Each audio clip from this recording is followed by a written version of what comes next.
Voilà.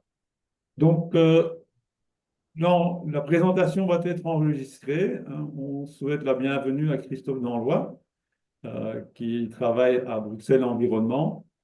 Il y a eu des modifications, des changements au niveau de la réglementation récemment.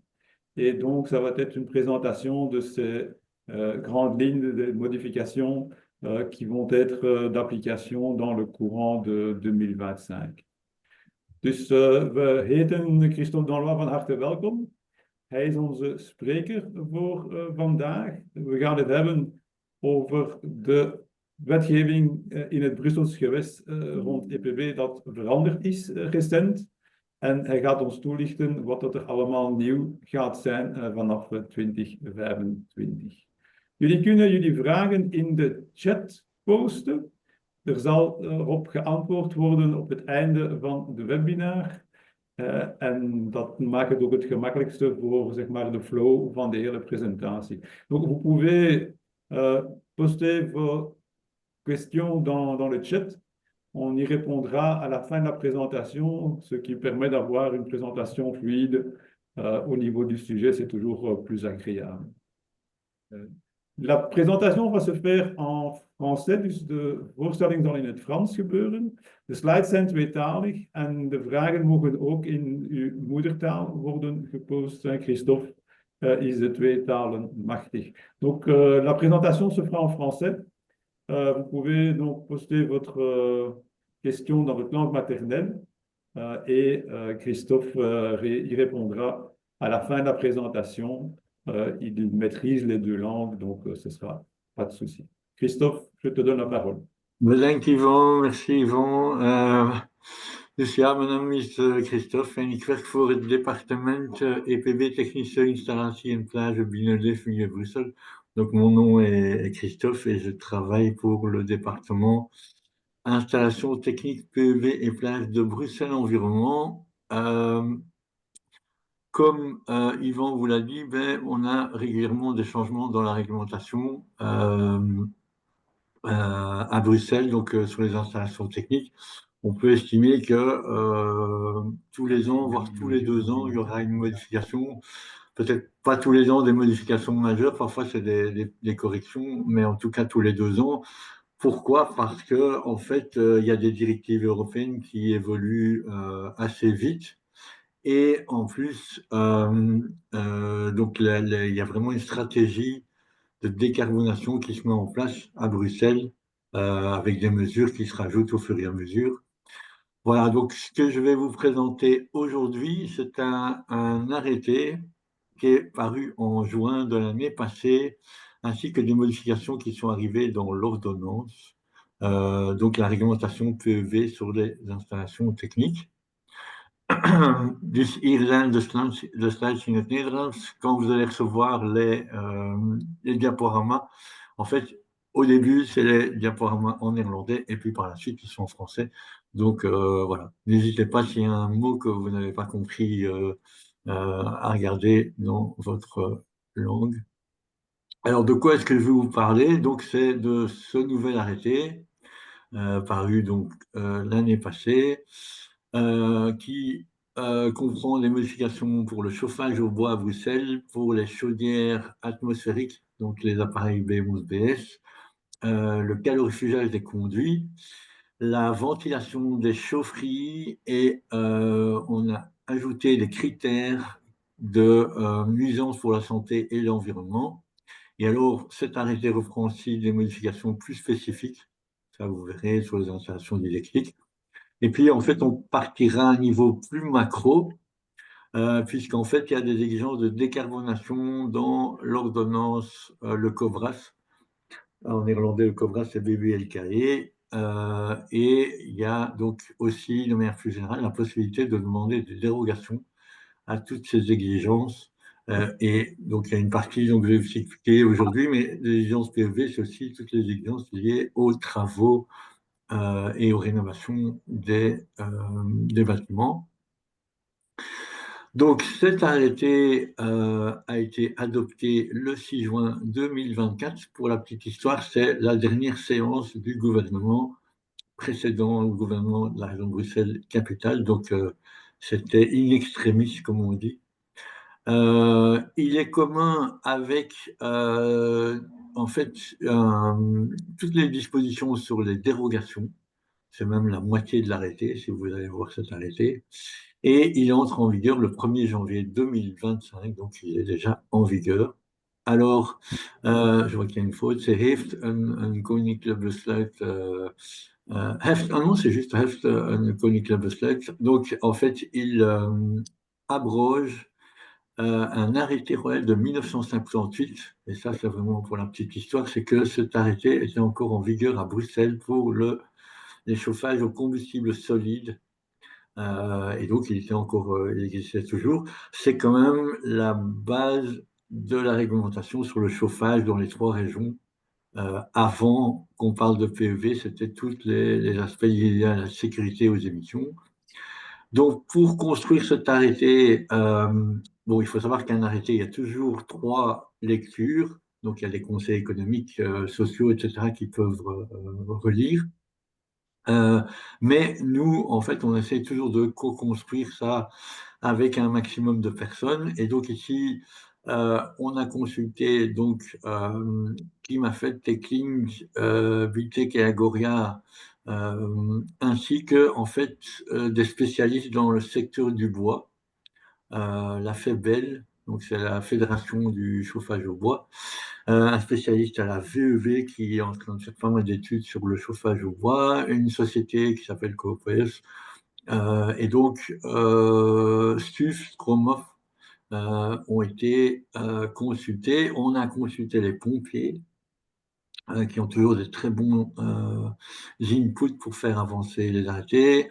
On a un marché public avec un bureau de consultance technique et on a consulté nos collègues des autres régions pour voir que c'était compatible. Notamment, bon, il faut savoir que le chauffage au bois est très minoritaire en Bruxelles-Capitale, donc c'est assez important pour nous que on ne soit pas totalement en contradiction avec ce que vont faire les autres régions. Et bien sûr, on a consulté nos collègues de Bruxelles Environnement, mais ça va de soi. Voilà, donc un résumé au niveau du chauffage au bois. Donc, qu'est-ce qui change à Bruxelles? C'est que le Toepassingswet, donc le champ d'application, a été étendu aux chaudières au combustible solide. Comme j'expliquais avant, ça c'était l'arrêté de 1978. Et donc, qu'est-ce que ça veut dire chaudière? Ça veut dire chaudière, ça veut dire qu'il faut un fluide caloporteur qui est de l'eau. Donc ça, c'est les chaudières, mais ça a été aussi étendu à tous les autres générateurs au combustible solide, euh, qu'on appelle décentralisés ou locaux. Donc en fait, ça a été étendu aux poêles, aux inserts, etc. Euh, le principal changement, donc là on est dans le résumé, c'est que en fait on ne peut plus placer des anciens poils et donc c'est en fait pour freiner, voire stopper idéalement le marché de deuxième main pour le placement des poils. Euh, voilà, ça c'était la principale mesure. Une autre mesure qui est en fait pour pouvoir abroger cet arrêté 1978, il y a maintenant un contrôle périodique PEV des chaudières, donc pas des poêles mais des chaudières. Et donc c'est une première étape pour définir un cadre réglementaire autour du bois. Vous savez que le bois à Bruxelles, ça fait énormément débat. Il y a les pros, il y a les anti. Et nous, on essaye voilà, de faire des choses en se basant vraiment sur les mesures et sur des constatations, des études pour pouvoir avancer sur le sujet. Et il faut savoir qu'en fait, à Bruxelles, il y a très peu de chaudières au bois.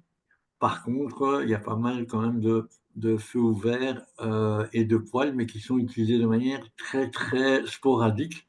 Donc, c'est quand même pas le mode principal de chauffage au bois. C'est recensé pour moins de 1%, même moins de 0,5% comme étant le mode de chauffage principal à Bruxelles. Donc, voilà, c'est vraiment plus quelque chose qui est de l'ordre de l'utilisation ponctuelle. Et c'est pour ça qu'on a décidé de mettre un cadre réglementaire qu'on va sans doute faire évoluer. Enfin, quand je dis on, c'est le gouvernement de la région Bruxelles-Capitale.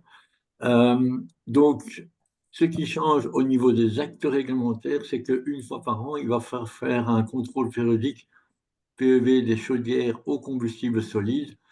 Donc, en fait, ça s'applique à tous les combustibles solides. Mais bon, bien sûr, en fait, l'idée, c'est de viser le bois, les pellets, etc. Même le musc ensuite, ça existe aussi. Voilà. Et donc, qui peut faire ce contrôle périodique? On commence à essayer d'élargir les personnes qui peuvent faire ça. Donc, on a appelé ça le technicien qualifié. Et donc, qui est un technicien qualifié? C'est un technicien chaudière agréé PEB G1, G2L.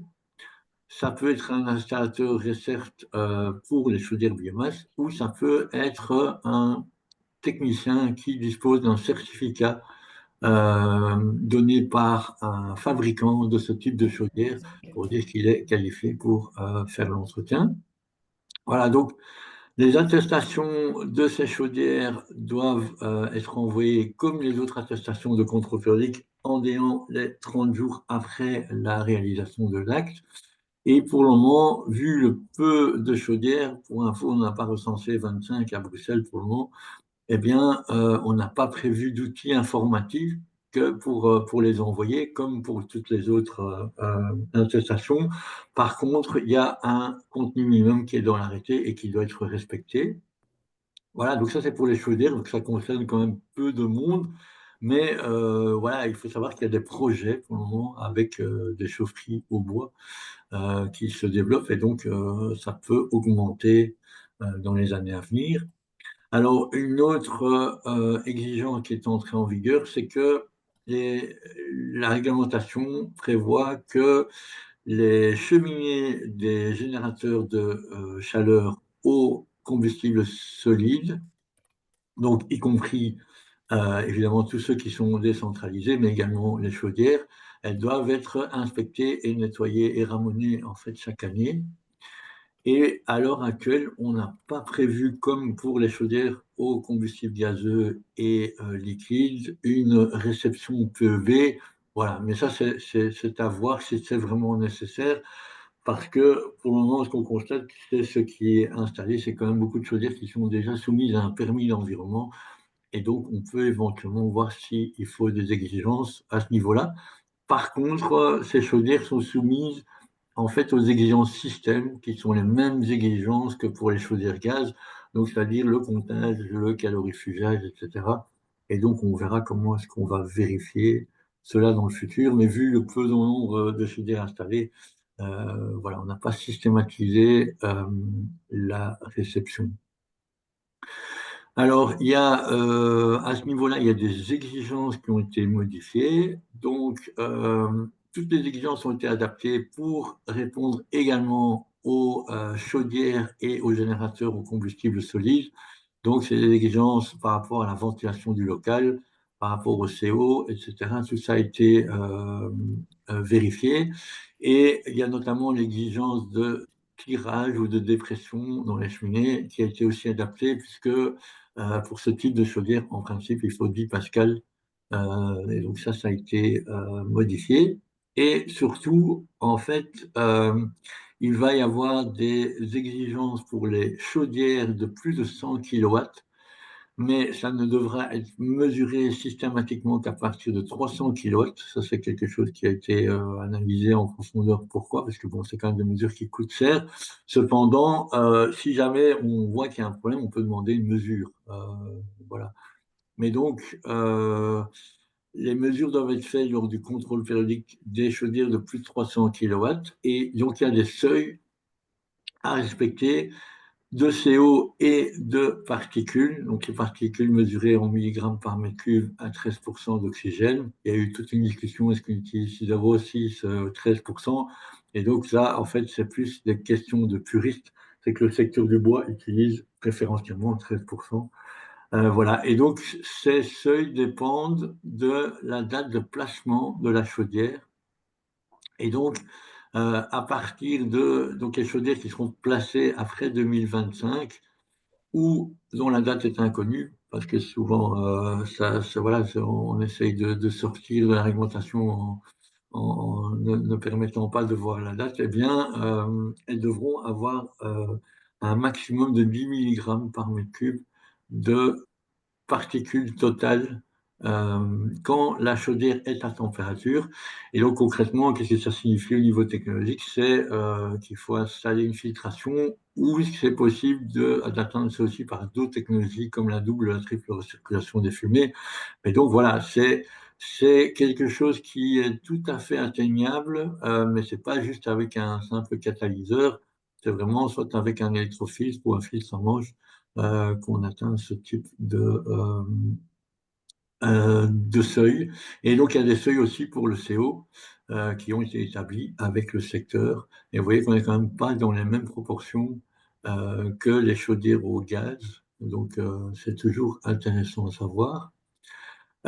Et quelque chose qui est nouveau et qui fait déjà beaucoup de débat, c'est qu'en fait, pour tous les générateurs, il ne faut pas de fumée visible ou malodorante, sauf si c'est de la vapeur d'eau. Alors évidemment, il faudra qu'on vive avec ce type de mesures. Donc ici, l'idée, c'était quoi? C'est que si on voit qu'un poêle au bois crache de la fumée noire pendant des heures, eh ben, on peut se donner la possibilité d'intervenir. La difficulté qu'il y a, évidemment, c'est de voir est-ce que c'est coloré ou c'est pas coloré quand vous avez un brouillard intense comme ces derniers jours. Et donc voilà, c'est pour dire que c'est quelque chose qui existe, qui doit certainement être peaufiné, mais l'idée, en effet, c'est de pouvoir agir au niveau réglementaire sur des poêles qui cracheraient des fumées colorées pendant des heures. Et alors, évidemment, comme on a lancé de nouvelles mesures, il y a donc dans une annexe réglementaire des spécifications sur les méthodes de mesure et les appareils de mesure. Savoir qu'il y a deux types de mesures. Il y a des mesures gravimétriques, donc c'est par filtration, et il y a des appareils de mesure qui répondent à une norme. Voilà. Et donc, clairement, ce qui va peut-être impacter le plus les citoyens, c'est que dorénavant, les générateurs qui sont placés après 2025, ils doivent répondre à l'exigence d'éco-conception. Donc, il y a deux règlements d'éco-conception qui sont applicables. Euh, alors, en principe, tout ça, c'est bien joli, mais en principe, on ne devrait plus trouver dans les magasins des appareils qui ne répondent pas à l'éco-conception. Mais voilà, le fait est que en réalité, on en trouve encore et que donc l'idée ici, c'est vraiment de faire une campagne d'information. Donc c'est le même principe que les lave-vaisselle, etc. Il y a une étiquette énergétique. Ben, il faut avoir minimum à plus pour que ça réponde à l'éco-conception. Quand ça répond à l'éco-conception, eh bien, on sait que ces appareils émettent, en tout cas dans les conditions standards, maximum 20 mg de particules fines par mètre cube. Et donc, en résumé, ça veut dire qu'on ne peut plus acheter des appareils de seconde main. Voilà. Donc, ici, à l'heure actuelle, on est en train de préparer une communication là-dessus, sur l'aspect réglementaire, mais aussi sur l'aspect utilisation parce que voilà, il y a plein de choses qui ne se savent pas, mais il y a très très peu de gens qui font par exemple l'allumage top-down, c'est-à-dire qu'il faut mettre tout ce qui sert à allumer le petit bois au-dessus, et puis tout ce qui est grosse bûche, par exemple si on se chauffe aux bûches, c'est en dessous. Et voilà. Donc il y a quand même il y a une campagne qui est prévue. C'est une première étape. Je ne sais pas si la région va s'arrêter là, mais en tout cas, il y avait déjà un vide juridique à combler. Et donc, est-ce que ça va répondre à toutes les obligations? Est-ce que la sensibilisation va suffire? Je ne sais pas. Vous le direz peut-être bientôt. Donc voilà. Euh, alors, quelque chose qui est, je ne vais pas dire un de mes chevaux de bataille, mais quand même, vous savez qu'il y a quand même beaucoup d'intoxication, il y a encore beaucoup d'intoxication au CO à Bruxelles et ailleurs. Il y a encore eu les semaines passées 9 personnes intoxiquées, dont une personne qui est décédée. C'est vraiment dommage. Et une des premières causes, c'est quand même les appareils B11-BS, donc les chaudières atmosphériques, et surtout le mélange de ces appareils avec d'autres appareils sur des cheminées communes.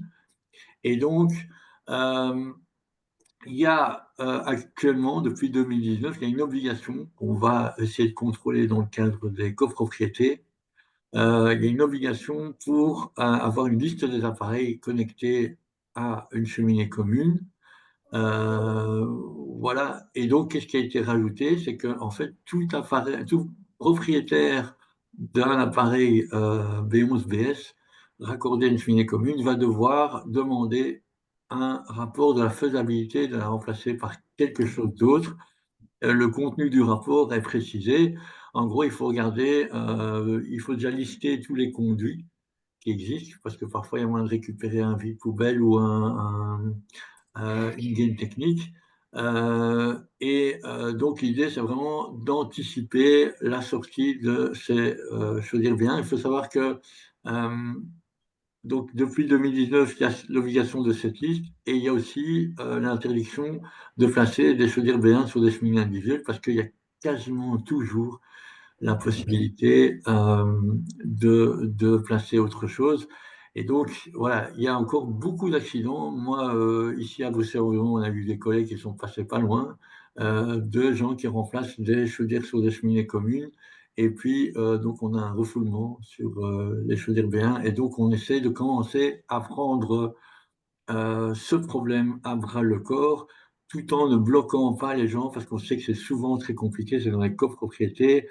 Voilà. Mais donc, c'est quand même vu, enfin, je suppose que les personnes autour de la table qui sont dans le secteur se disent que c'est quand même pas la technologie qu'on va pousser, et donc c'est quand même vu comme quelque chose d'obsolète, et on essaye d'avancer dans les propositions pour sortir de cette technologie. Il y a aussi une exigence qui va concerner tout le monde, donc tous les conduits et accessoires de plus de 35 degrés devront être calorifugés selon l'exigence. Alors ici, on est entre gens du secteur. En fait, cette exigence, elle prévoit toute une série d'exceptions. Donc déjà, quand le conduit fait moins de 20 mm, ça ne répond pas, donc ça ne va pas être calorifugé. Et quand le conduit fait moins de 50 mm et il arrive à des émetteurs de chaleur qui sont stoppés quand il n'y a pas de demande de chaleur, eh bien, il ne faut pas calorifuger non plus. Donc, le message à retenir, ce que je voulais dire par là, c'est que c'est pas juste de dire il faut calorifuger tous les conduits à plus de 35 degrés. C'est en fait tous les conduits à plus de 35 degrés doivent respecter l'exigence de calorifugage. Donc, en résumé, c'est quand même tous les conduits qui sont en dehors du volume protégé. Et pourquoi est-ce qu'on a fait ça? Parce que sinon, ben, on va encore attendre de nombreuses années avant que ces conduits ne soient calorifugés. Et donc voilà. Et au niveau retour sur investissement, toutes les études démontrent que dans la quasi-totalité des cas, évidemment, il y a des exceptions, les tuyaux qui sont accessibles, eh bien, les calorifugés, le temps de retour sur l'investissement est très court, inférieur à 5 ans souvent. Voilà, ça, c'est une contribution à la réduction des émissions de gaz à effet de serre. Pour info, il y a des choses qui ont été rajoutées pour se mettre au diapason avec la région wallonne. Dès qu'il y a moyen de le faire, on essaie de le faire. Donc il y a une sixième classe de lambda, donc de conductibilité thermique de l'isolant qui a été rajoutée. Pourquoi? Parce que, en fait, il y a certains isolants qui ne répondaient pas à la cinquième classe pour des gros conduits. Et les conduits qui se trouvent dans les chapes sont considérés, il y a la même exception que les conduits qui sont dans un mur de plus de 50 centimètres. Enfin là, on rentre dans les détails, mais donc voilà, c'est juste pour dire que ça, c'est un message à faire passer, c'est que s'il y a des conduits qui sont à des températures nominales de plus de 35 degrés, il faut vérifier si l'exigence ne s'applique pas et ça va être contrôlé.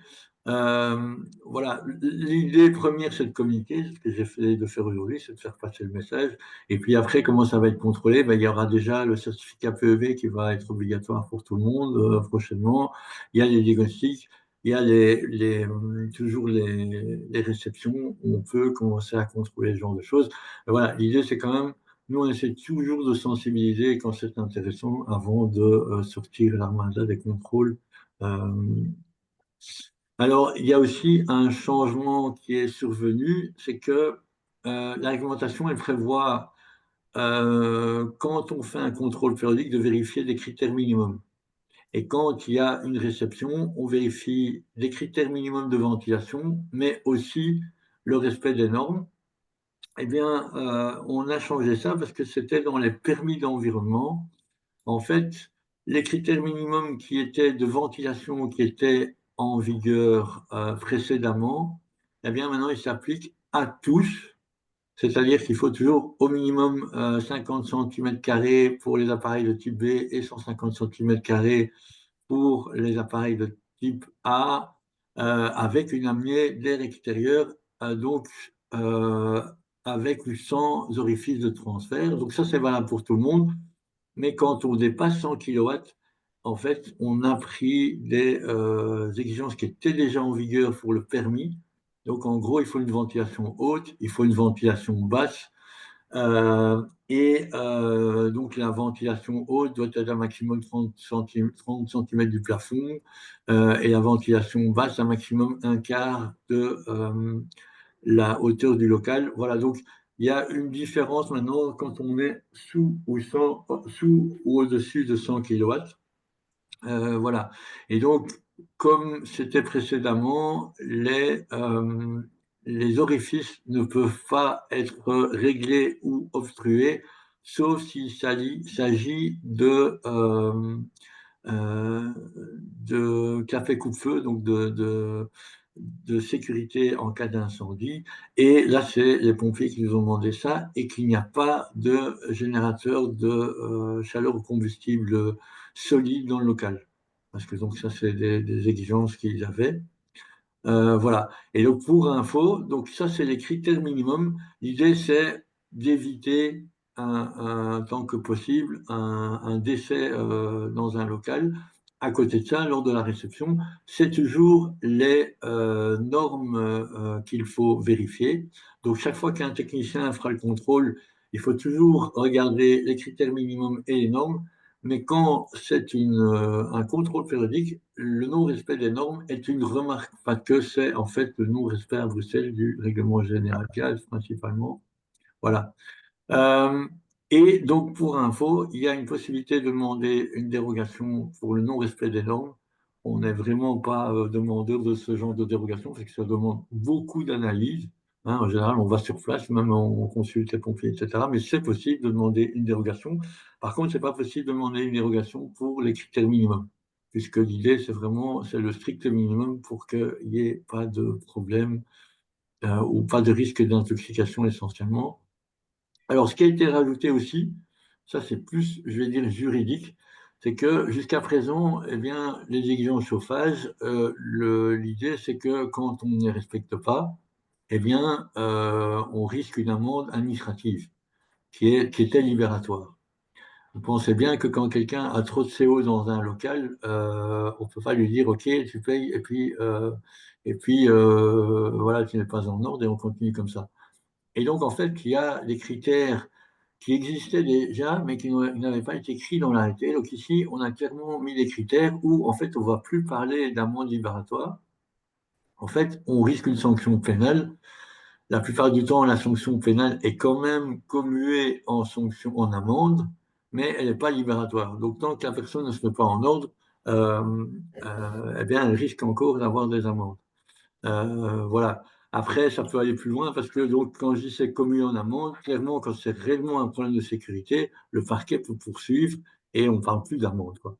Mais donc ici, en fait, qu'est-ce qui a été défini? C'est des critères où on dit, là, il n'est plus question d'amende libératoire, mais en fait, il y a, on parle de choses qui sont pénales. Et donc, c'est quoi? C'est quand la concentration en CO dans l'ambiance de l'appareil, d'un appareil de type A ou B dépasse 25 ppm, donc là on ne parle plus. Euh, Quand les dispositifs de sécurité de l'appareil ont clairement été modifiés ou abîmés, donc c'est quelque chose qui doit être visible. Là aussi, on ne va pas parler d'amende libératoire. quand le CO dans les gaz de combustion est supérieur à 1000 mg, parce que là, c'est clairement un signe d'un dysfonctionnement majeur, quand le baccarat est supérieur ou égal à 4 et quand il y a des fumées malodorantes et colorées pour les générateurs de chaleur au combustible solide qui sont à température. Donc, voilà. Donc en gros, ça permet au niveau juridique d'avoir un traitement spécifique. Et donc c'est un levier réglementaire pour pousser les gens à agir. C'est surtout, par exemple, quand il y a des propriétaires qui ont des locataires et qui se tracassent pas beaucoup. Quand on voit sur une attestation qu'il y a trop de CO, par exemple, dans l'ambiance, eh ben, ça nous donne un levier supplémentaire. Alors, il y a dans cet arrêté, il y a encore d'autres modifications qui sont peut-être un peu plus du détail. Euh, donc, il y a une exception qui a été ajoutée pour les installations didactiques. Donc, qu'est-ce que ça veut dire? Ça veut dire que pour une chaudière qui est utilisée par un centre de formation, et on ne va pas demander de respecter toutes les exigences pour les installations techniques. Mais attention, que ça ne veut pas dire que ça libère le centre de faire une analyse de risque et de de tout faire pour que les candidats soient en sécurité. C'est juste que voilà, les exigences de comptage, de calorifugage ne sont pas d'application, sinon ça devenait trop compliqué. On a corrigé, donc les normes évoluent, ça je ne vous apprends rien, et donc il y a des normes qui ont été remplacées par d'autres normes, donc ça a été corrigé. On a ajouté dans l'arrêté un module de formation sur les installations de réfrigération pour les prochains conseillers chauffage PEB. Voilà, c'est un début. L'idée, c'est en fait que les personnes qui vont se former pour les chaudières ou pour les systèmes de chauffage soient, commencent à connaître les installations de réfrigération parce qu'on va aller de plus en plus par des installations mixtes, chaudière, pompe à chaleur, cogénération et réseau de chaleur. Enfin, voilà. Donc, l'idée, c'est un début, c'est de commencer à former directement ceux qui vont recevoir un agrément au conseil chauffage sur les installations de réfrigération. Et alors, il y a une série d'exigences qui ont été modifiées pour être sur la même longueur d'onde que les autres régions. Notamment, c'est la récupération de chaleur. Donc, on doit placer un système de récupération de chaleur sur les nouveaux systèmes de ventilation. Et en fait, le seuil a été abaissé à 2000 mètres cubes heure. Voilà. Donc, c'est quand le système est totalement remplacé. Il y a aussi une modification qui a été apportée. Donc, la réglementation, elle prévoit qu'il faut une régulation par local. Donc, les émetteurs de chaleur, en fait, il faut des vannes thermostatiques programmables ou manuelles par local quand on les place. Et en fait, c'était quand même un peu discutable pour les émetteurs de chaleur de surface, donc principalement le sol installés après 2025 dans des maisons, par exemple. Et donc là, on est passé à une demande par étage, en fait. Voilà, c'est un retour d'expérience. Et alors, ceci, c'est quelque chose qui était déjà écrit dans la réglementation, qui va encore être modifié. Donc, les bâtiments qui ont des systèmes de chauffage ou de climatisation et les bâtiments non résidentiels, donc qui sont principalement non résidentiels et qui ont des systèmes de chauffage ou de climatisation dont la puissance est supérieure à 220 kW, doivent être équipés en fait d'un système d'automatisation et de contrôle. Alors pour info, c'est encore une exigence qui est fortement discutée parce qu'elle a encore été modifiée par la dernière directive européenne et donc, à l'heure actuelle, ce qui est important, c'est de regarder les fonctionnalités qui sont décrites dans l'arrêté. Voilà. Donc, l'exigence, elle entre en vigueur le 1er janvier. Donc, tous les systèmes, tous les bâtiments qui ont des systèmes de plus de 290 kW, en gros, doivent avoir des compteurs, mais ça, c'était déjà prévu par ailleurs, mais aussi euh, une supervision qui va permettre de relever les alarmes, de suivre l'évolution du fonctionnement des différentes installations. Et en fait, ça ne pose pas trop de questions de la part du secteur à partir de 220 kW. Et pour les bâtiments tertiaires, c'est plutôt maintenant, en fait, la nouvelle directive va nous demander de faire ça à partir de 70 kW. Et c'est pour ça que j'ai écrit que, en fait, l'application réellement va encore être précisée. En gros, on va essayer de mettre en place une checklist pour faciliter ce contrôle parce que voilà, les fonctionnalités sont décrites dans l'arrêté, mais c'est quand même pas très très précis de savoir ce qu'il faut faire. Donc voilà, tout ça pour dire que c'est déjà en vigueur qu'à partir de 220 kW, eh bien, pour les bâtiments non résidentiels, il faut une supervision du comptage, etc. Mais les moyens de contrôle, on doit encore les définir. Mais voilà, il n'y a pas de surprise, les fonctionnalités sont déjà décrites dans l'arrêté. Voilà. Après, aujourd'hui, ce que je vais aussi vous expliquer, donc ça, c'était ce qu'on appelle un arrêté. Eh bien, au-dessus de l'arrêté, il y a une ordonnance. C'est l'équivalent d'un décret dans les autres régions. Et en fait, dans l'ordonnance, il a été décidé d'avoir des exigences de décarbonation. On appelle ça maintenant, c'est un nouveau mot. Euh, donc, l'idée, c'est de petit à petit, dès que c'est possible, sortir de l'utilisation des énergies fossiles. Donc, depuis le 1er janvier 2019, comme j'ai expliqué, on ne peut plus placer des appareils de type B11, BS sur des cheminées individuelles. Voilà, je vous ai expliqué que dans l'arrêté, on allait plus loin pour les cheminées collectives que ce qu'on fait à l'heure actuelle.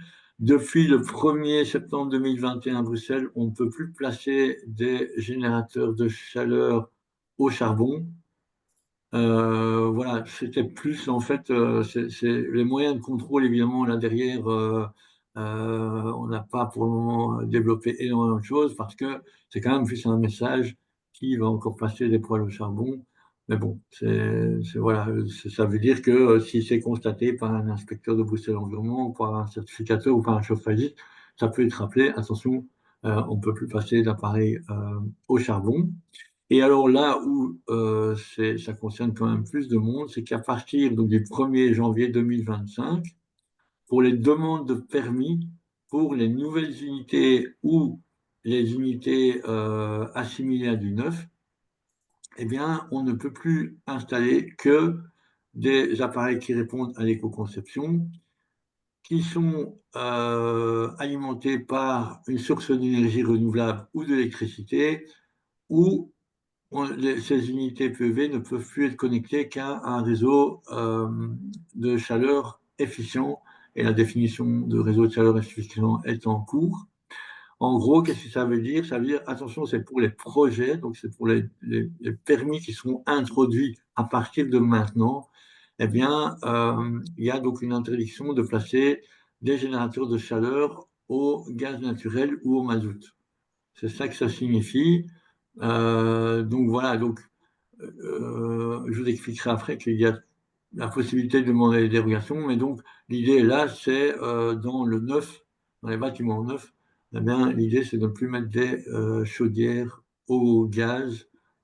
On peut mettre des chaudières au biogaz, évidemment, ou des chaudières au mazout, mais en tout cas pas au gaz naturel parce que c'est pas considéré comme source d'énergie renouvelable.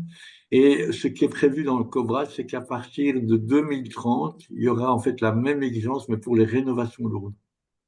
Attention que les rénovations lourdes, c'est quand même des travaux à l'ensemble c'est le remplacement de toutes les installations techniques et des travaux à 50% des surfaces de déperdition. Donc c'est quand même une très très grosse rénovation. Donc ça, c'est pour les projets neufs et assimilés aux neufs. Et alors, par contre, ça, c'est quelque chose qui va concerner plus de monde, c'est qu'à partir de juin 2025, eh bien, toutes les chaudières au combustible liquide qui sont placées à partir de cette date-là, attention que je n'ai pas marqué placé, mais il faut rajouter placé sur les slides, je vais le faire. Donc, toutes les chaudières qui sont placées après le 1er juin 2025 doivent être alimentées par un combustible énergie renouvelable et le rendement thermique et les émissions de particules doivent être similaires à celles des chaudières au gaz. En d'autres mots, on ne peut plus installer des chaudières ou des générateurs de chaleur avec du mazout. Alors pourquoi est-ce que c'est formulé comme ça? Parce qu'en fait, quand on formule une interdiction, ça voudrait dire que quand on découvre la chose, en fait, il faudrait stopper immédiatement le fonctionnement. C'est quand même difficile d'autoriser le fonctionnement de quelque chose qui est interdit. On ne peut pas passer au feu rouge, on ne va pas dire, bon, c'est bon pour une fois. Alors, en tout cas, pas dans la réglementation. Et donc voilà, donc c'est écrit comme ça, et c'est aussi écrit comme ça pour laisser la possibilité d'avoir des évolutions technologiques parce que, il y a une possibilité d'avoir réellement des combustibles, des bioliquides qui pourraient répondre à ça, et des chaudières qui pourraient aussi répondre à ça. Mais bon, voilà. À l'heure actuelle, l'idée, c'est quand même de ne plus laisser installer des chaudières au mazout. Euh, donc ça, c'est ce qui se trouve dans le COBRAS, donc c'est l'ordonnance qui a été adoptée par le gouvernement. Alors, je vais vous parler aussi des dérogations. Je ne vais pas rentrer trop dans les détails parce que c'est un sujet qui est très très vaste et que j'aurais bien aimé vous laisser le temps de poser vos questions et si je sais y répondre. Mais voilà, je vais quand même vous donner les principes. Donc, il faut savoir que pour l'argumentation de travaux PEV, il y a déjà des dérogations qui sont des possibilités de demander des dérogations depuis 2008 et pour la réglementation chauffage depuis 2019. Donc c'est quand même déjà un système qui est en place à Bruxelles.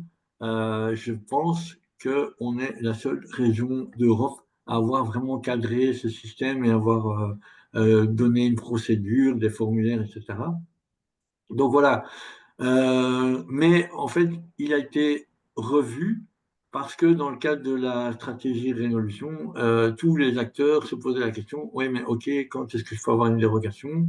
Voilà, et donc ça entre aussi en vigueur le 1er janvier 2025. Euh, il y a des choses qui n'ont pas beaucoup changé. Donc, sur quelles exigences est-ce qu'on peut demander une dérogation? Ben, c'est toutes les exigences non sécuritaires de la réglementation chauffage PEV ou PEV sur les installations techniques. Euh, c'est donc les exigences de décarbonation que je viens de vous expliquer.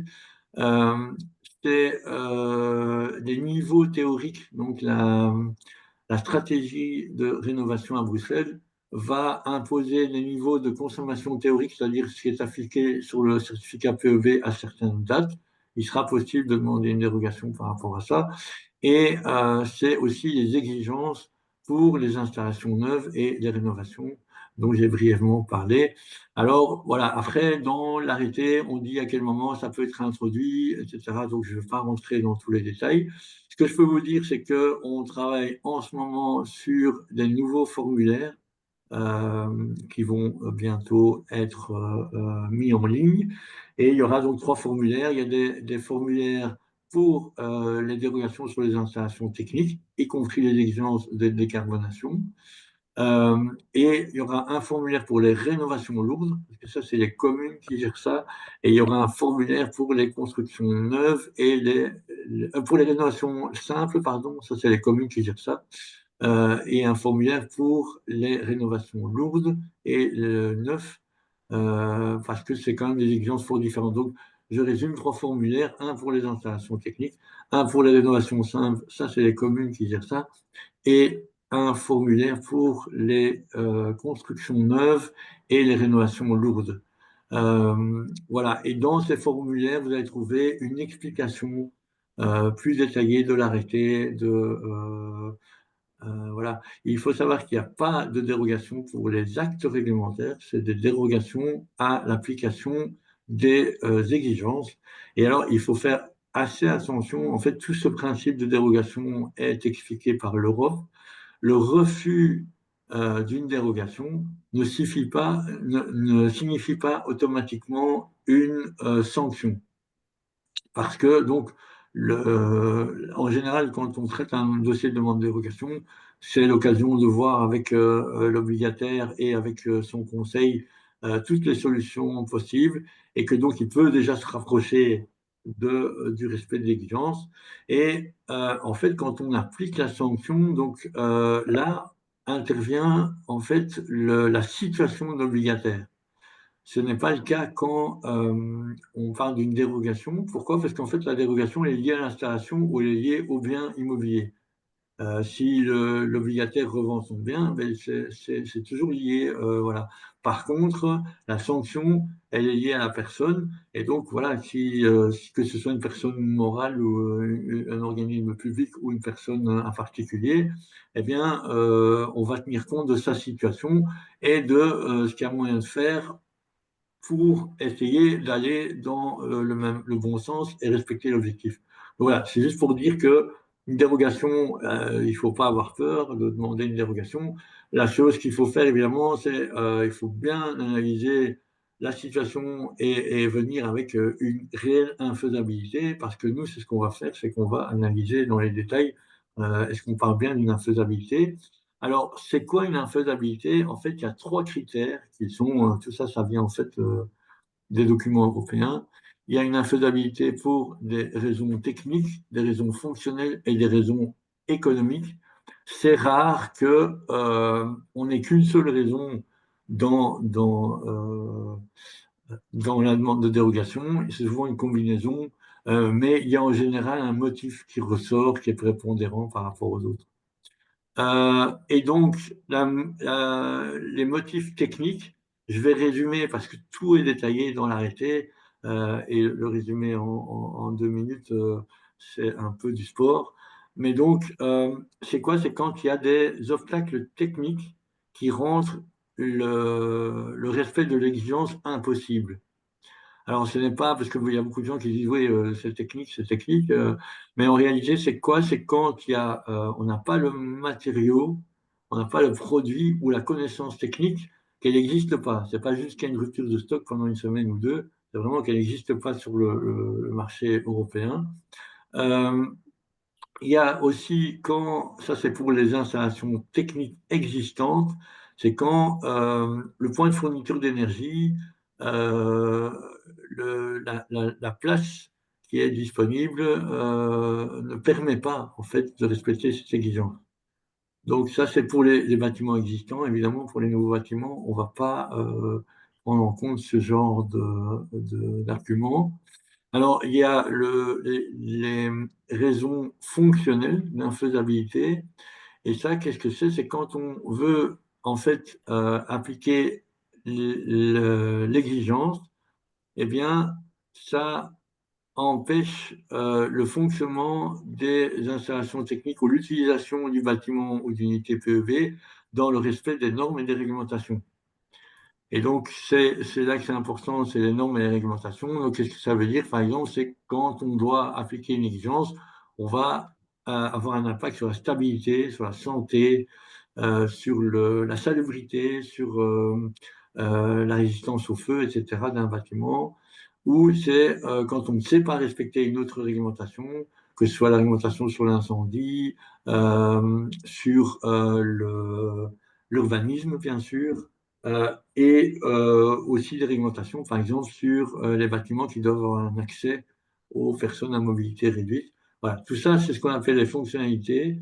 Ça a été écrit comme ça au niveau européen, nous l'a traduit dans le droit bruxellois.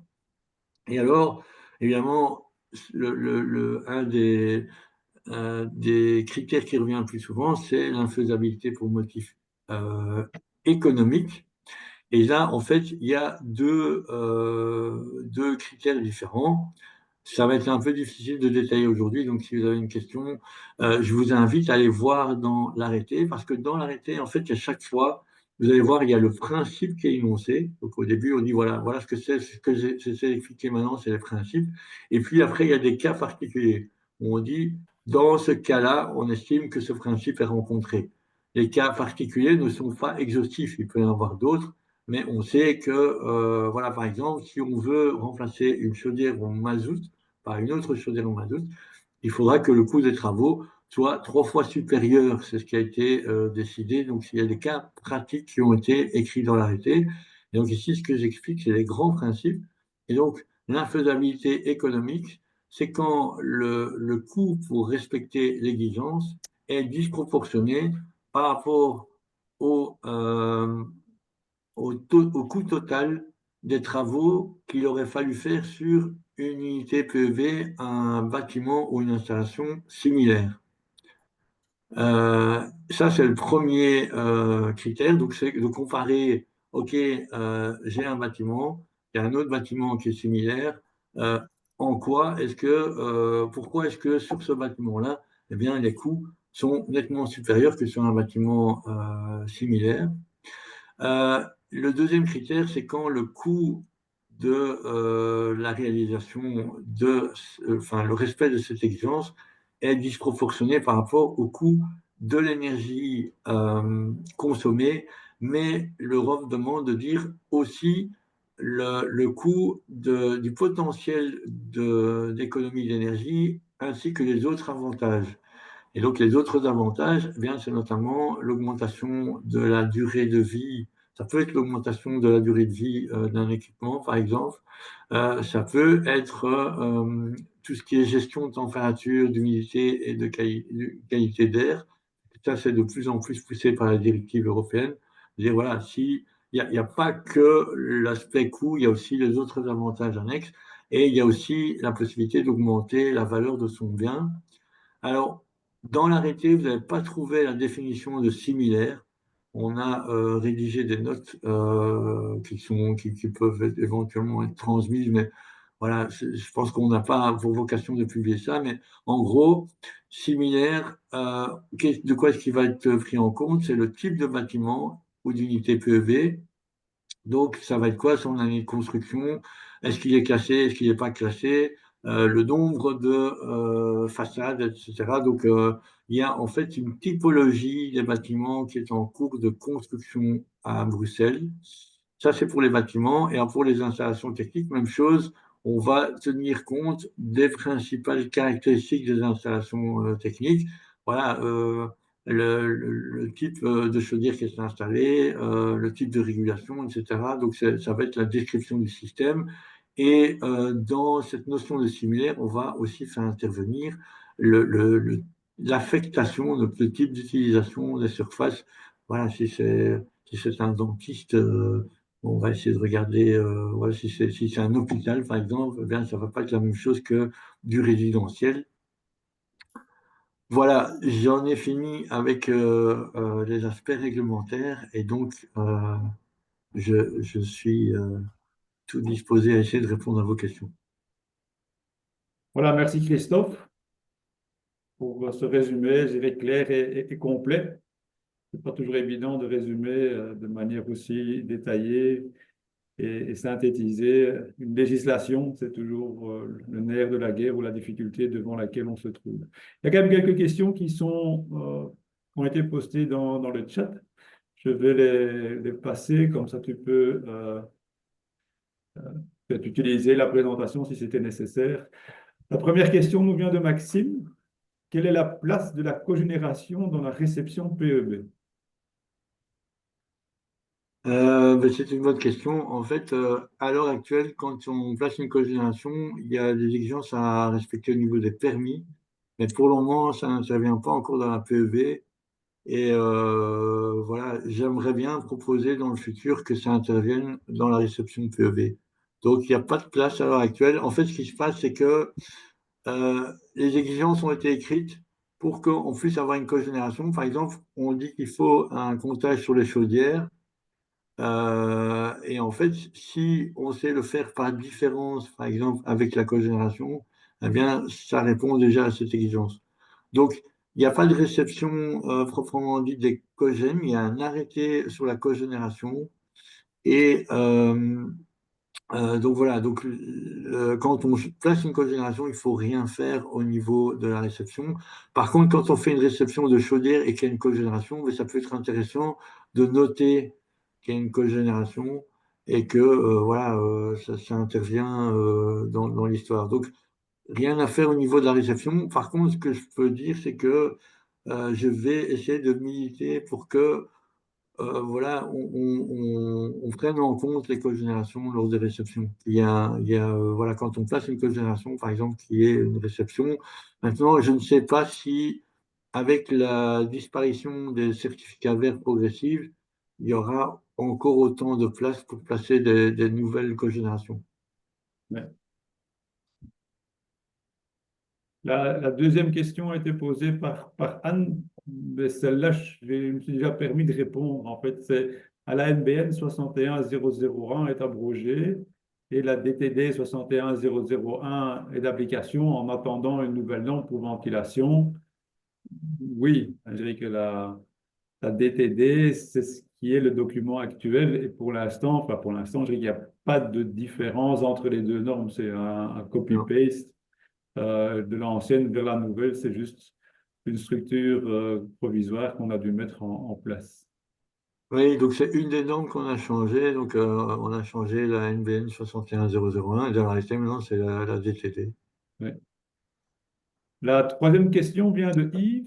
Qu'en est-il de l'isolation des conduites condenseurs de frigo ou d'appareils frigorifiques de plus de 35 degrés et quid de la ventilation des chaufferies électriques? Donc les condenseurs, s'ils ne servent pas dans un système de chauffage, ça n'intervient pas. Ils ne doivent pas être calorifugés. Ici, c'est les conduits à plus de 35 degrés, des systèmes de chauffage qui répondent à l'arrêté.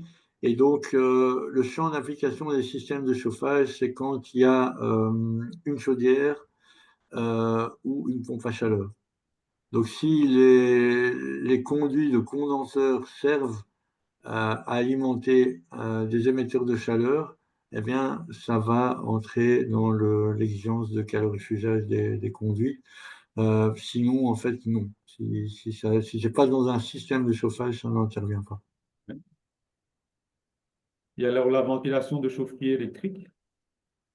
Les chaufferies électriques, pour le moment, n'entrent pas encore dans le champ d'application de l'augmentation chauffage PEV à Bruxelles. Alors, Anne qui a encore posé une question pour les projets en cours dont la soumission est terminée, mais pour lesquels le chantier n'a pas encore commencé, ces exigences sont obligatoirement d'application? Point d'interrogation. Les exigences de décarbonation, je suppose. Je suppose, oui. Anne, je ne sais pas Donc, si tu veux prendre le micro. Oui, bonjour. Oui, c'était les exigences de décarbonatation, les exigences aussi de calorifuge. Donc, les exigences de Enfin, décarbonation, ça, c'est vraiment au moment où on dépose le permis, donc le permis d'environnement ou le permis d'urbanisme. Donc, si vous n'avez pas encore introduit le permis, au moment où vous allez l'introduire, oui, ça va être d'application. Et par contre, pour les autres, en fait, l'événement déclencheur, il est chaque fois dans l'exigence. Donc, le calorifugage des conduits à plus de 35 degrés, en fait, ça, c'est l'application, c'est pour les conduits existants, parce qu'en fait, pour les conduits neufs, c'était déjà l'application. Donc, dès qu'on plaçait un conduit ou dès qu'on remplaçait une chaudière, il fallait quand même calorifuger. La nouveauté, c'est que les conduits existants à plus de 35 degrés, sans événement déclencheur, donc sans remplacement de la chaudière, ils devront être calorifugés.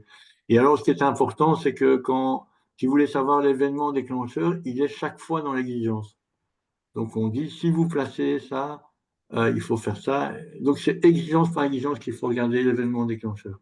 ok, mais il n'y a pas de modification dans les calorifuges, les épaisseurs par rapport à l'ancienne version. Donc Hein? il y a eu une modification qui a été faite. Euh, donc il y a une sixième classe de lambda qui a été ajoutée. Mhm. Au niveau du chauffage, des épaisseurs, il n'y a presque pas de modification. Il y avait juste, en fait, quand on mettait tout ça en graphique, il y avait des petites anomalies. C'était pas fort, mais il y avait, voilà, sans doute que quand quelqu'un avait transcrit la norme. Et donc, pour le chauffage, les épaisseurs sont quasiment les mêmes. Par contre, pour l'eau glacée, là, les épaisseurs ont été revues avec le secteur et aussi avec les entreprises de calorifugage. L'idée, c'était d'éviter, parce qu'en fait, avant, le calcul se faisait uniquement pour des gains énergétiques. Et en fait, ici, l'idée, c'est de respecter aussi, dans la quasi-totalité des cas, l'épaisseur qu'il faut pour éviter la condensation. Donc, les épaisseurs ont été revues pour le calorifugage d'eau glacée. Pour le calorifugage du chauffage, elles sont pratiquement toutes similaires à ce qu'il y avait avant.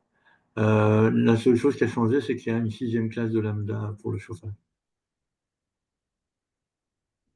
La question suivante nous vient de Maxime. Beaucoup de réceptions ne sont pas faites et les propriétaires attendent le contrôle périodique pour se mettre en phase. Y a-t-il une idée de forcer les réceptions dans le futur? Ben justement, donc, ce qu'on met en place pour le moment, c'est que dès qu'on reçoit un contrôle et qu'il n'y a pas de réception, on demande la réception. Donc ça fonctionne assez bien. Mais bon, voilà, il y a plein de systèmes qui avaient été imaginés, d'avoir une traçabilité des chaudières, etc. Mais bon, il faut se rendre compte des moyens qu'il faut mettre en œuvre.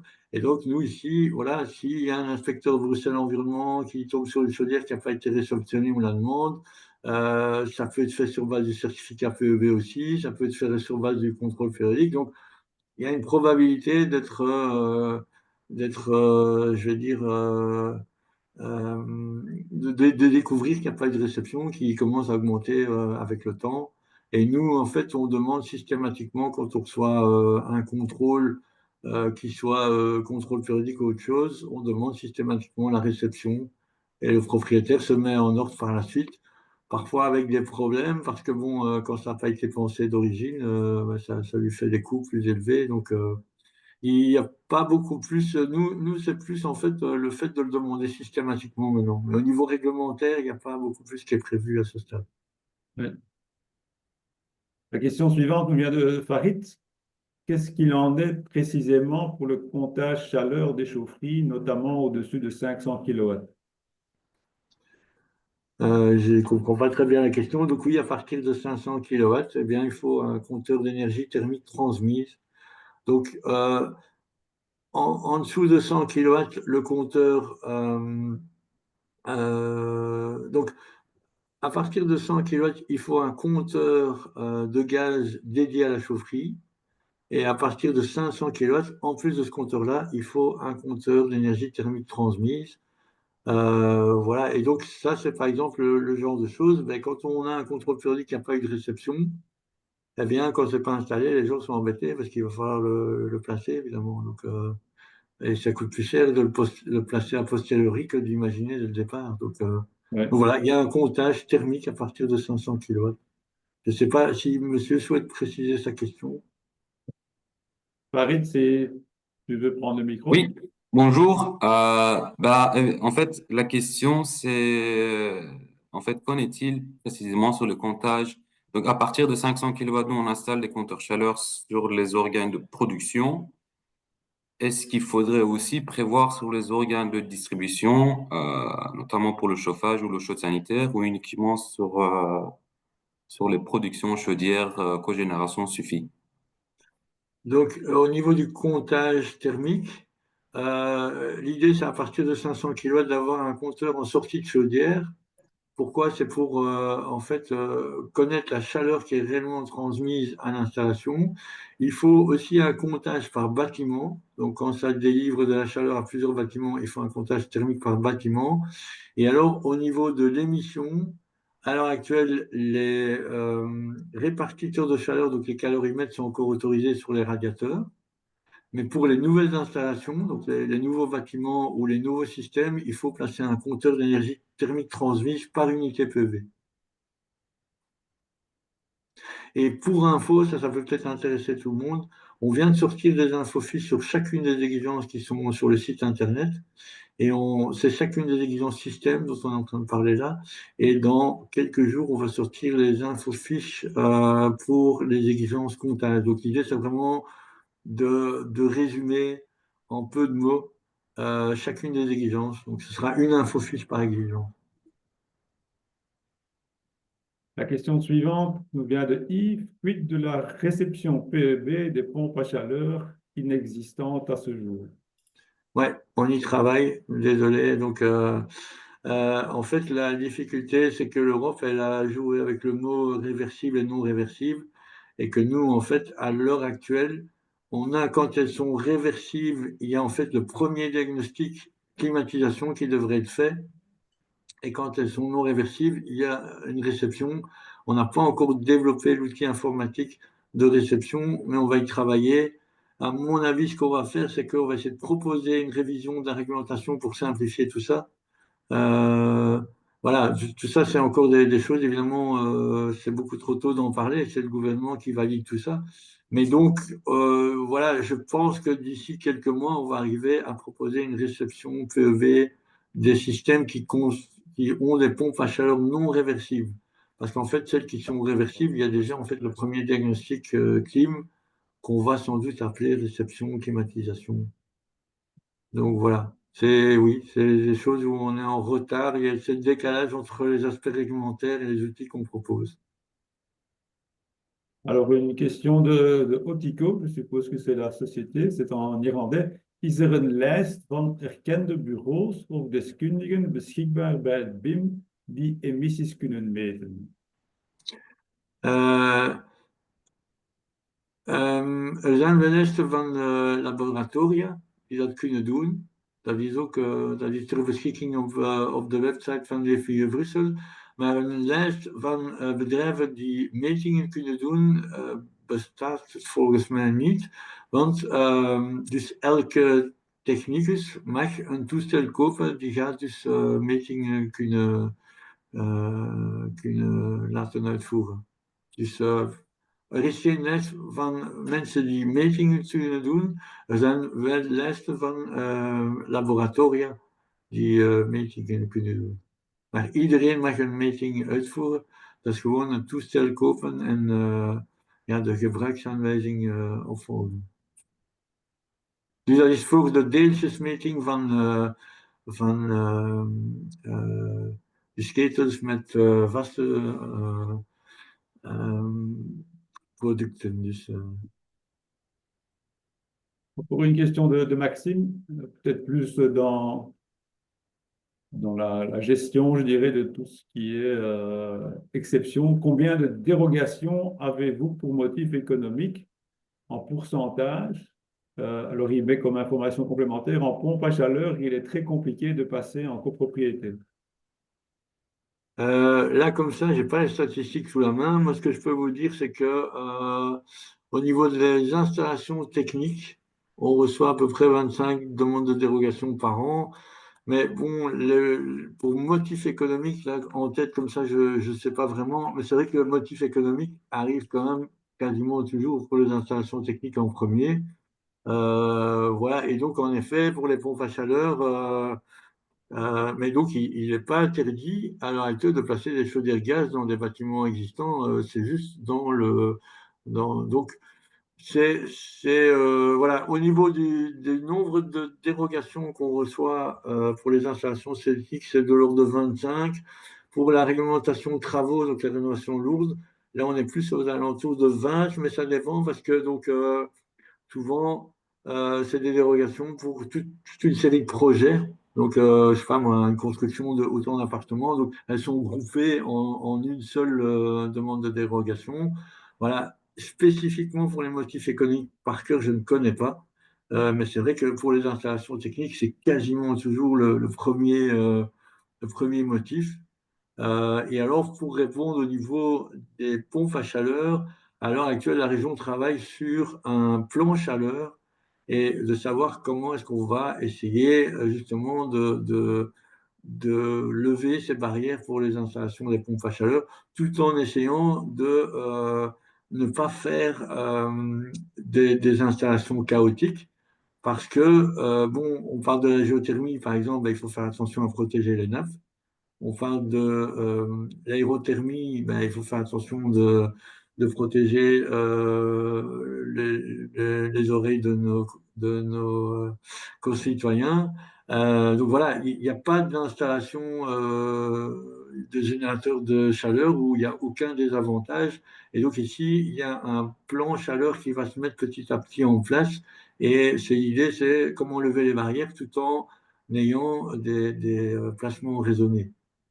Mais donc, en effet, voilà, je serais curieux d'entendre exactement en quoi est-ce que la pompe à chaleur intervient ici, en fait, parce que les dérogations, il n'y a pas de dérogation pour le placement de pompe à chaleur. Ouais.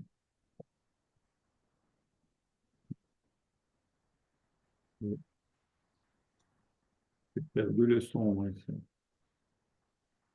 Hmm. Je ne sais pas si Maxime veut rajouter des...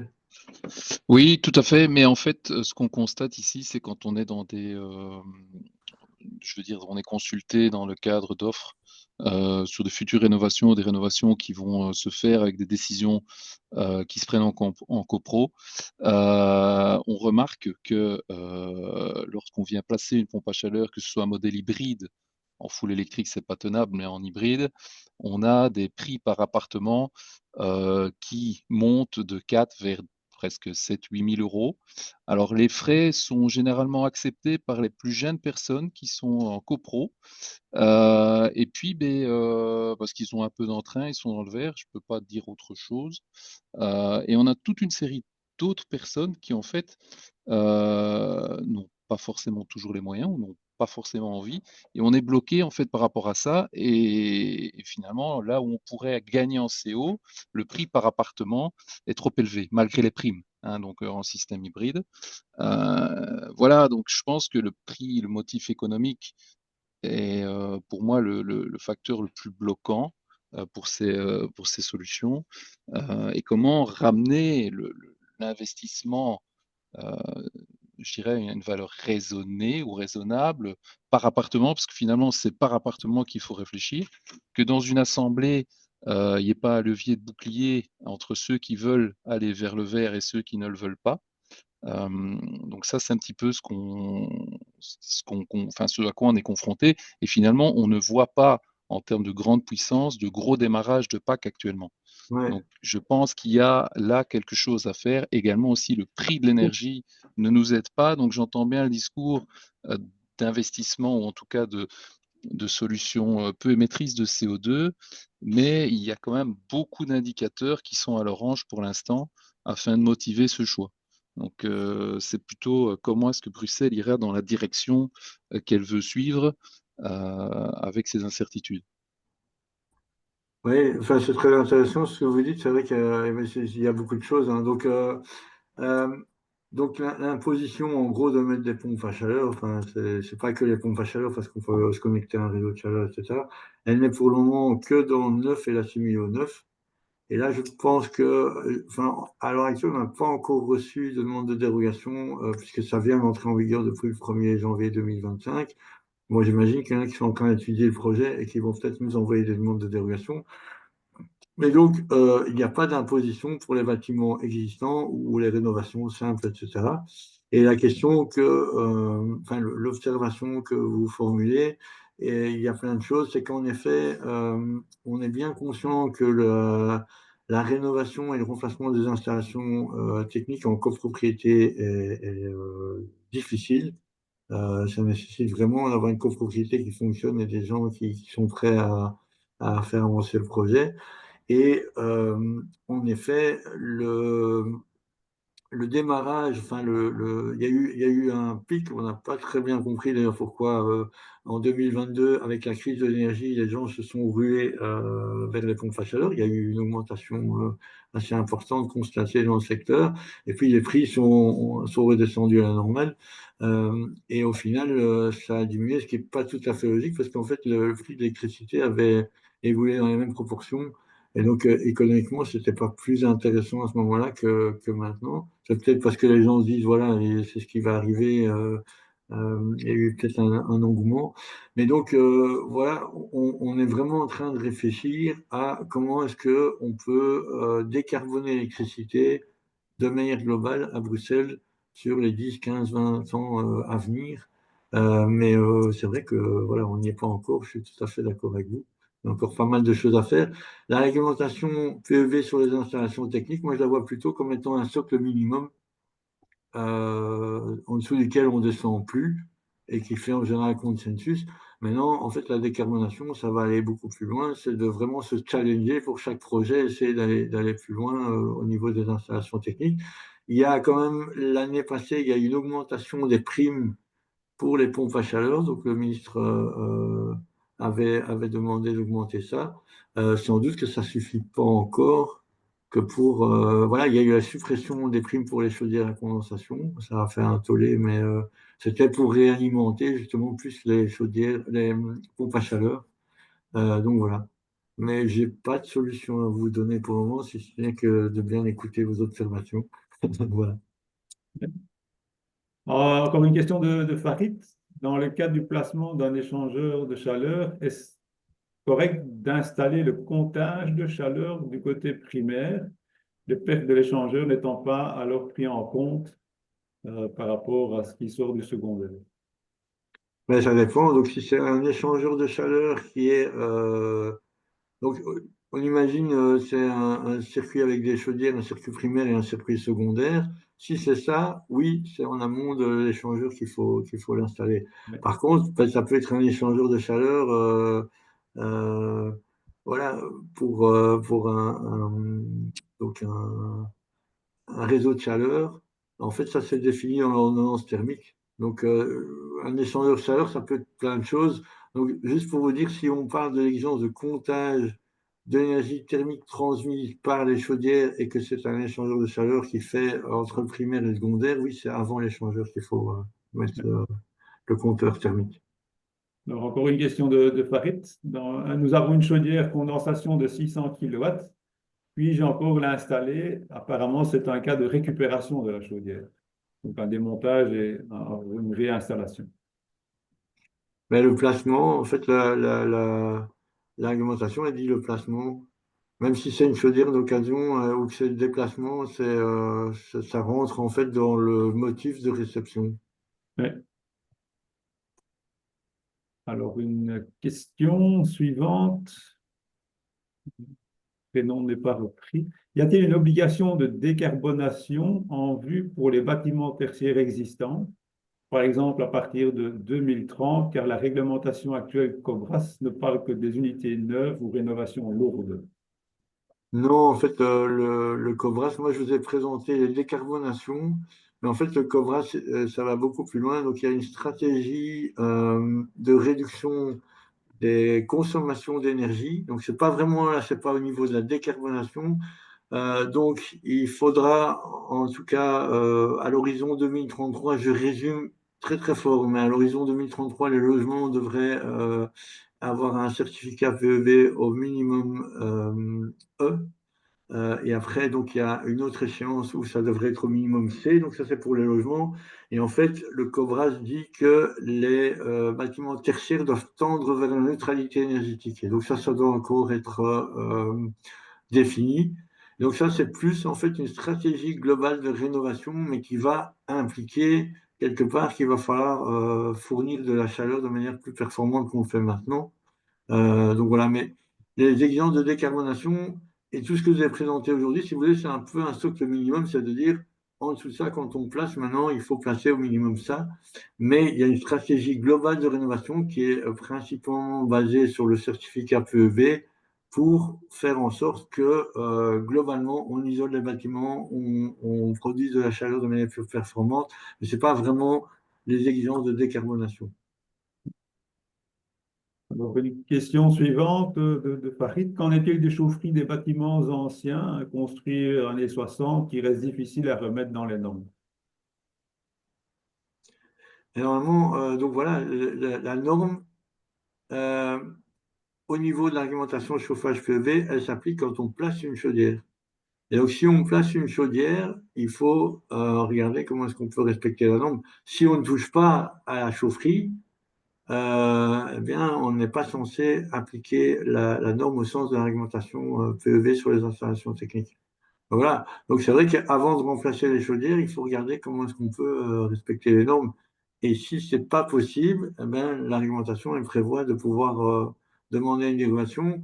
Mais voilà, nous en tout cas, c'est des dossiers qu'on considère comme très touchy parce que dire OK, vous respectez pas la norme, on s'engage en fait, c'est une prise de responsabilité pour le long terme. Et en général, on demande l'avis des pompiers, etc. Donc on va souvent sur place. Donc, si la question était, j'ai une chaufferie existante, est-ce que je dois la mettre aux normes? Eh bien, au sens d'alimentation PEV, non, ça resterait une remarque. Par contre, si on place une chaudière, eh bien là, il faudra regarder pour mettre la chaufferie aux normes. Une avant-dernière question. L'objectif général dont on parle est la décarbonation. Les questions de coûts évoquées comme fin ne seront-elles pas à nouveau remises en question à l'horizon 2027-2028 par la taxation ETS2 sur le gaz? Ben, oui, voilà, donc moi je vous invite tous, pour ceux qui travaillent dans le domaine, à suivre les plans européens. Donc il y a la directive efficacité énergétique, il y a la directive PEV, il y a la directive sur l'énergie renouvelable, il y a la directive dont on parle là, ETS.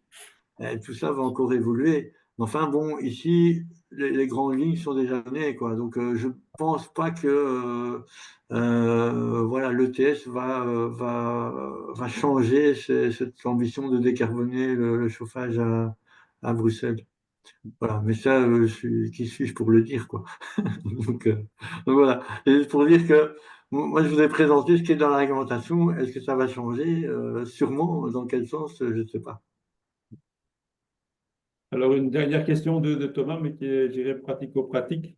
C'est pourriez-vous, dans la présentation, reprendre les titres complets des arrêtés et ordonnances en question? Je crois que c'est pour une question de les retrouver facilement sur le lien ou sur le site. Ah oui, oui, oui, je peux faire ça, il n'y a pas de problème. Aucun souci. Mais le plus simple, même, c'est de renvoyer vers les pages web de Bruxelles Environnement où il y a Oui, les versions des arrêtés, ça va être plus simple. oui, Parce que les arrêtés, c'est pas évident à lire, hein, parce que donc il y a des versions qu'on appelle coordonnées. On a repris en fait, parce que bon, chaque année on met un arrêté modificatif. Les arrêtés modificatifs, c'est illisible, quoi. Je veux dire, je remplace tel mot par tel mot, etc. Celui qui arrive à faire le lien, il est très très fort. Et donc, oui. ça, c'est les arrêtés officiels. Et puis, il y a des versions coordonnées qu'on appelle non officielles. C'est en fait consolidé, on a tout mis ensemble. Et donc, le plus simple, c'est que je mette sur le diaporama le lien vers les textes de loi qui sont repris sur une même page web. Ben voilà, on a répondu à toutes les questions. Enfin, tu as répondu à toutes les questions. Merci. Encore merci pour ton temps, pour l'éclaircissement sur ce qui va nous arriver bientôt. J'ai peut-être encore une question pratique. Quand on parle des combustibles liquides renouvelables, si je suis bien informé, si j'ai bien compris, le HVO est considéré comme combustible liquide renouvelable, le 100% HVO. Oui, mais le problème, c'est que brûler du HVO, ça produit des particules et donc ça répond pas à la deuxième condition, qui est d'avoir des émissions similaires Et alors, le HVO, en fait, la directive sur les énergies renouvelables définit toute une série de critères pour que ce soit renouvelable. Donc, il y a la déforestation, il y a la compétition avec la nourriture, il y a le nombre de kilomètres que ça a parcouru. Et malheureusement, le HVO, et ça va être interdit, à mon avis, à partir de 2030, il faudrait que je vérifie, mais le HVO, il est produit en grosse majorité à partir d'huile de palme et en provenance d'Indonésie, etc., quoi. Donc, la notion de renouvelable pour le HVO est quand même franchement discutable. Il y a une petite partie de l'HVO qui peut être produit à partir d'huile de friture, mais c'est vraiment minoritaire, quoi. Ouais. On aimerait bien se dire qu'on va chauffer avec l'huile de nos frites, mais ça ne va pas marcher, ça. C'est Voilà. bien pour les odeurs, peut-être. C'est pour dire que jusqu'à présent, ce que je peux dire, c'est que la dernière exigence de décarbonation que j'ai présentée, il n'y a pas de projet qui réponde à ça, mais si quelqu'un a un projet, nous, voilà, il y aura les combustibles liquides de troisième génération à partir d'algues, etc. Est-ce que ça va répondre? Il y a aussi, voilà, peut-être encore des évolutions dans la technologie des chaudières au combustible liquide, mais à ce jour, il n'y a pas de combustible disponible sur le marché qui répond 100% à ça ou de chaudières qui répondent 100% à ça. Mais peut-être que dans 2, 3, 4, 5 ans, ce sera le cas, donc je ne sais pas. Mer- Merci à tout le monde d'avoir participé. Aussi, merci pour les questions. Ça rend le webinaire toujours un peu dynamique et plus agréable, aussi pour l'orateur. Encore merci, Christophe. Et je vous renvoie alors vers le prochain webinaire qui est quelque part dans le mois de février, je crois, ou de mars. et qui va traiter le sujet du remplacement d'une chaudière par une pompe à chaleur et tous les problèmes hydrauliques qui vont de pair. Dus bedankt aan de deelnemers, ook bedankt voor jullie vragen. Ook bedankt aan Christophe voor zijn uiteenzetting en aan de vragen beantwoord te hebben. En dan wens ik jullie terug te zien binnen een paar weken. Onze volgende webinar gaat over het vervangen van een ketel door een warmtepomp en de hele hydraulische uitdagingen die daarmee gepaard gaan. Nog een goede avond en tot de volgende keer. Encore une bonne soirée et à la prochaine. Dank u, merci.